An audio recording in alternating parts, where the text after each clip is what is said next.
ಕರ್ತನಲ್ಲಿ ನಮಗೆ ಅತ್ಯಂತ ಪ್ರಿಯರಾದ ದೇವಮಕ್ಕಳೆಲ್ಲರಿಗೂ ಯೇಸು ಕ್ರಿಸ್ತನ ಉನ್ನತವಾದ ಶ್ರೇಷ್ಠವಾದ ನಾಮದಲ್ಲಿ ಹೃದಯಪೂರ್ವಕವಾಗಿ ಶುಭವನ್ನು ತಿಳಿಸುತ್ತೇನೆ. Good morning everyone. ರಾತ್ರಿ ಒಳ್ಳೆಯ ವಿಶ್ರಾಂತಿಯನ್ನು ದೇವರು ನಮಗೆ ಅನುಗ್ರಹಿಸಿದ್ದಾರೆ. ಆತನ ಪ್ರಿಯರು ನಿದ್ರಿಸುವಾಗಲೂ ಕೂಡ ಆತನು ಅನುಗ್ರಹಿಸುವ ಆತನಾಗಿದ್ದಾನೆಂಬುದಾಗಿ ವಾಕ್ಯದಲ್ಲಿ ನಾವು ನೋಡುತ್ತೇವೆ ಅಲ್ವಾ. ದೇವರ ಮಕ್ಕಳಿಗೆ ದೇವರ ಆಶೀರ್ವಾದವು ಎಲ್ಲ ಸಮಯದಲ್ಲೂ ಕೂಡ ಲಭ್ಯವಾಗಿರುತ್ತದೆ. ಈ ಉದಯ ಕಾಲದಲ್ಲಿ ದೇವರು ನಮಗೆ ಮತ್ತೊಂದು ನೂತನವಾದ ದಿನವನ್ನು ಕೊಟ್ಟಿದ್ದಾರೆ. ಯಾಕಂದ್ರೆ ಆತನನ್ನು ಆರಾಧಿಸುವುದಕ್ಕೆ, ಆತನ ಉಪಕಾರವನ್ನು ಸ್ಮರಿಸಿ ಆತನನ್ನು ಕೊಂಡಾಡುವುದಕ್ಕೆ. ನನ್ನ ಮನವೇ ಯೆಹೋವನನ್ನು ಕೊಂಡಾಡು, ಆತನು ಮಾಡಿದ ಉಪಕಾರಗಳಲ್ಲಿ ಒಂದನಾದರೂ ಮರೆಯಬೇಡ ಎಂಬುದಾಗಿ ಕೀರ್ತನಗಾರನು ಹೇಳುತ್ತಾನೆ. ಪ್ರಿಯರೇ, ಪ್ರತಿದಿನ ಒಂದು ವಾಗ್ದಾನವನ್ನು ಪರಿಶುದ್ಧವಾದ ಸತ್ಯವೇದದಿಂದ, ದೇವರ ಮಾತು ಅಲ್ವಾ ಸತ್ಯವೇದ ಅಂದ್ರೆ ದೇವರ ಮಾತು, ದೇವರ ವಾಕ್ಯದಿಂದ ನಾವು ಧ್ಯಾನಿಸುವುದರಿಂದ ನಾವೆಲ್ಲರೂ ಧೈರ್ಯವನ್ನು ಹೊಂದಿಕೊಳ್ಳುತ್ತಾ ಇದ್ದೇವೆ. ದೇವರ ವಾಕ್ಯದಿಂದ ಬಲವನ್ನು ಹೊಂದುತ್ತಾ ಇದ್ದೇವೆ. ದುರಾತ್ಮ ಶಕ್ತಿಗಳ ವಿರುದ್ಧ ಹೋರಾಡುವುದಕ್ಕೆ, ಲೋಕದ ಶಕ್ತಿಗಳ ವಿರುದ್ಧ ಹೋರಾಡುವುದಕ್ಕೆ ಬೇಕಾದಂತಹ ಶಕ್ತಿ ಹಾಗೂ ಬಲವನ್ನು ದೇವರ ವಾಗ್ದಾನದಿಂದ ನಾವು ಹೊಂದಿಕೊಳ್ಳುತ್ತಾ ಇದ್ದೇವೆ.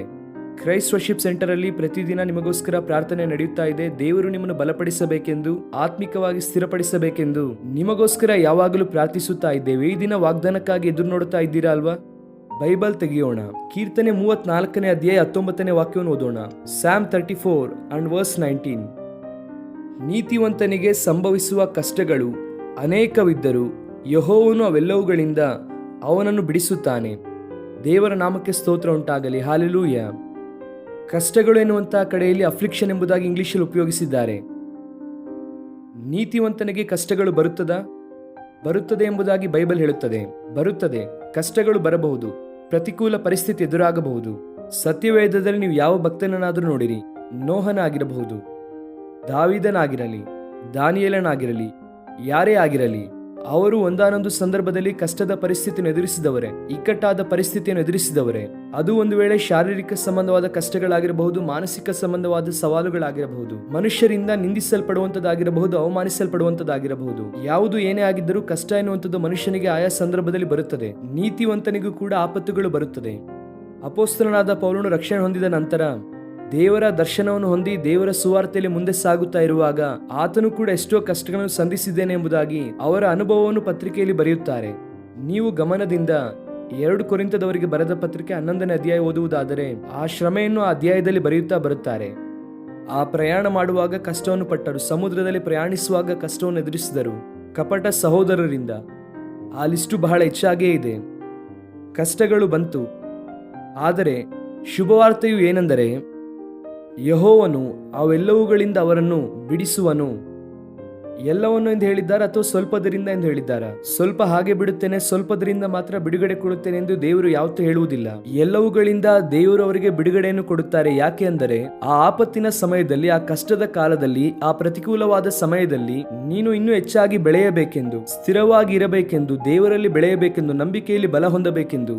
ಓ ಸಮಸ್ಯೆ, ನೀನು ನನ್ನನ್ನು ಏನು ಮಾಡುವುದಕ್ಕೆ ಆಗಲ್ಲ, ದೇವರು ನನ್ನ ಪಕ್ಷದಲ್ಲಿದ್ದಾರೆ ಎಂಬುದಾಗಿ ಹೇಳುವಂತಹ ಧೈರ್ಯವನ್ನು ನೀನು ಹೊಂದುವಾಗ ದೇವರು ಅವೆಲ್ಲವುಗಳಿಂದ ನಿನ್ನನ್ನು ಆಚೆ ತರುತ್ತಾರೆ. ಈ ದಿನ ಯಾವ ಕಷ್ಟಗಳಿಗೋಸ್ಕರವಾಗಿ ನೀನು ಪ್ರಾರ್ಥನೆ ಮಾಡುತ್ತಾ ಇದ್ದೀಯೋ ದೇವರು ಅದನ್ನು ಸ್ತುತಿಯ ವೇದಿಕೆಯನ್ನಾಗಿ ಮಾರ್ಪಡಿಸುತ್ತಾರೆ. God will turn every of your prayer into praise. ನಿನ್ನ ಪ್ರಾರ್ಥನೆಯನ್ನು ದೇವರು ಸ್ತುತಿಯಾಗಿ ಮಾರ್ಪಡಿಸುತ್ತಾರೆ. ಕುಗ್ಗಿ ಹೋಗಬೇಡ, ಅಧೈರ್ಯ ಪಡಬೇಡ. ಕಷ್ಟಗಳಿದೆ ಎಂಬುದಾಗಿ ಅಳಬೇಡ. ಬರುತ್ತದೆ, ಕಷ್ಟಗಳು ಬರುತ್ತದೆ. ಆದರೆ ನೀನು ದೇವರ ಕಡೆಗೆ ತಿರುಗುವಾಗ, ಆತನ ಕಡೆಗೆ ತಿರುಗುವಾಗ ದೇವರು ನಿನ್ನನ್ನು ಎಲ್ಲವುಗಳಿಂದ ಬಿಡುಗಡೆ ಮಾಡುತ್ತಾರೆ. ಅದು ಶುಭವಾರ್ತೆ. God will deliver you from every afflictions, from every trouble. ದಾವೀದನು ತನ್ನ ಜೀವಿತದಲ್ಲಿ ದೇವರಿಗೋಸ್ಕರವಾಗಿ ಜೀವಿಸಿದನು, ದೇವರ ಕಡೆಗೆ ತಿರುಗಿದನು, ದೇವರೊಂದಿಗೆ ಒಂದು ಅವಿನಾಭಾವ ಸಂಬಂಧವನ್ನು ಹೊಂದಿದ್ದನು, ಬಿಡಲಿಕ್ಕೆ ಆಗದೇ ಇರುವಂತಹ ಅನುಬಂಧವನ್ನು ಹೊಂದಿದ್ದನು ದಾವೀದನು. ಆದರೂ ಕೂಡ ಅವನ ಜೀವಿತದಲ್ಲಿ ಸಮಸ್ಯೆ ಬಂತು. ದಾವೀದನು ಒಂದಾನೊಂದು ಸಂದರ್ಭದಲ್ಲಿ ಫಿಲಿಸ್ಟಿಯರ ರೂಲರ್, ಫಿಲಿಸ್ಟಿಯರನ್ನು ಪರಿಪಾಲನೆ ಮಾಡುವಂತ ವ್ಯಕ್ತಿಯ ಮುಂದೆ ಹುಚ್ಚನಂತೆ ತೋರ್ಪಡಿಸಿಕೊಂಡನು. ಸಮುವೇಲ 1ನೇ ಪುಸ್ತಕ 21ನೇ ಅಧ್ಯಾಯದಲ್ಲಿ ನಮಗೆ ಇದು ಕಾಣಿಸುತ್ತದೆ. ಶ್ರೇಷ್ಠ ವ್ಯಕ್ತಿ, ಉನ್ನತವಾದ ಅನುಭವದಿಂದ ತುಂಬಲ್ಪಟ್ಟವನು ಹುಚ್ಚನಂತೆ ಪ್ರವರ್ತಿಸುವಂತ ಪರಿಸ್ಥಿತಿ ಬಂತು. ಆಗ ಅವನಿಂದ ಓಡಿಸಲ್ಪಡುತ್ತಾ ಇರುವಾಗ ಈ ಕೀರ್ತನೆಯನ್ನು ಬರೆಯುತ್ತಾರೆ. ಬಹುಶಃ ನಾನು ಅಂದುಕೊಳ್ಳುತ್ತೇನೆ ಆ ಸಂದರ್ಭದಲ್ಲಿ ದಾವೀದನು ಒಂದು ಭಯಕಲ್ಪಿತವಾದ ವಾತಾವರಣದಲ್ಲಿ ಹೋದನು. ಆದರೂ ಕೂಡ ದೇವರು ಅವನನ್ನು ಬಿಡಿಸಿ ಉನ್ನತವಾದ ಸ್ಥಿತಿಯಲ್ಲಿ ನಿಲ್ಲಿಸಿದರು. ಈ ದಿನ ನಿನಗಿರುವಂತಹ ಕಷ್ಟ ಶಾಶ್ವತವಾಗಿರುವಂತದ್ದು ಅಲ್ಲ. It's A season. ದೇವರು ನಿನ್ನನ್ನು ನಿಲ್ಲಿಸುತ್ತಾರೆ, ಆತನು ನಿನ್ನನ್ನು ಬಲಪಡಿಸುತ್ತಾರೆ. ದಾವಿದನನ್ನು ಬಲಪಡಿಸಿದಂತಹ ದೇವರು ಎಲ್ಲಾ ವಿಧವಾದ ಅಫ್ಲಿಕ್ಷನ್ಸ್ ಇಂದ ಬಿಡುಗಡೆ ಮಾಡಿ ದಾವಿದನನ್ನು ಸಾಕ್ಷಿಯಾಗಿ ಉಪಯೋಗಿಸಿದಂತಹ ದೇವರು ನಿನ್ನನ್ನು ಕೂಡ ಉಪಯೋಗಿಸುವುದಕ್ಕೆ ಇಷ್ಟಪಡುತ್ತಿದ್ದಾರೆ. ನನ್ನ ಜೀವಿತದಲ್ಲೂ ಕೂಡ ಸಾಕ್ಷಿ ಹೇಳಬಹುದು. ಎಷ್ಟೋ ವಿಧವಾದಂಥ ಉಪದ್ರವಗಳಿಂದ, ನಿಂದೆಗಳಿಂದ, ಇಂಥವುಗಳು ಬರುವಾಗ ದೇವರನ್ನು ಮಾತ್ರ ದೃಷ್ಟಿಸುವುದನ್ನು ಕಲಿತುಕೊಂಡೆನು. I don't look at anybody. ಯಾರನ್ನು ಕೂಡ ನಾನು ನೋಡುವುದಕ್ಕೆ ಬಯಸುವುದಿಲ್ಲ. ಕೇವಲ ನನ್ನ ಕರ್ತನನ್ನು ಮಾತ್ರವೇ, ನನ್ನ ಆಶ್ರಯ ದುರ್ಗ, ನನಗೋಸ್ಕರವಾಗಿ ಪ್ರಾಣ ಕೊಟ್ಟಂತ ನನ್ನ ಕರ್ತನನ್ನು ಮಾತ್ರವೇ, ಆತನನ್ನು ಮಾತ್ರ ದೃಷ್ಟಿಸುವುದನ್ನು ಕಲಿತುಕೊಂಡಿದ್ದೇನೆ. ಯಾವಾಗ ನಾನು ಆತನನ್ನು ದೃಷ್ಟಿಸುತ್ತೇನೋ ಬಲವನ್ನು, ಧೈರ್ಯವನ್ನು ನಾನು ಹೊಂದಿಕೊಳ್ಳುತ್ತೇನೆ. ಯಾಕಂದರೆ ನನ್ನ ದೇವರು ಶಿಲುಬೆಯನ್ನು ಸಹಿಸಿ ಅವಮಾನವನ್ನು ನಿರ್ಲಕ್ಷ್ಯ ಮಾಡಿ ಆತನ ಮುಂದೆ ಇದ್ದಂಥ ಉದ್ದೇಶಕ್ಕೋಸ್ಕರವಾಗಿ ತನ್ನನ್ನು ಸಿದ್ಧಪಡಿಸಿಕೊಂಡನು.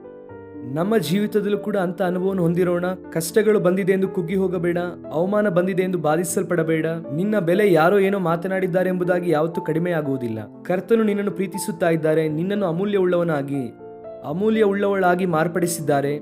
ಯಾಕಂದ್ರೆ ಆತನು ತನ್ನ ರಕ್ತದಿಂದ ನಿನ್ನನ್ನು ಕೊಂಡುಕೊಂಡಿದ್ದಾರೆ. We are blood bot.